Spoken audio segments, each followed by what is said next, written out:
მცხეთაში 4 წლის ბავშვი დაიკარგა ოჯახმა 112-ს მიმართა. პოლიციამ მცირეწლოვანი სამძებრო ოპერაცია დაიწყო. დაკარგულს ეძებდნენ მდინარე არაქსა და მიმდებარე ტერიტორიებზეც.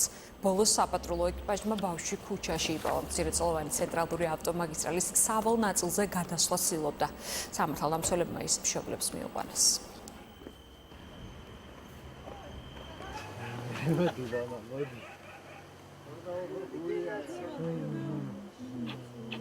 თბილისის სენაკი ლესელიძის საავტომობილო გზის 27 კილომეტრზე შემჩნეული იქნა ბავშვი, როდესაც გადადიოდა გზის სავალ ნაწილზე. ჩვენს მიერ დადგენილი იქნა ბავშვის ვინაობა, ასევე მშობლების ადგილსამყოფელი. ბავშვი მშობლებს ჩაუყარებთ უნებელი. ბავშვის დაბადების დღე იყო და შემთხვევით დაგვეკარგა ბავშვი. ვეძებდით ყველგან დინარეში, ხევში, ხომერსად გადავარდა. გამოვიძახეთ სამაშველოდ, ამ დროს საპატრულო პოლიციამ მოიყვანა.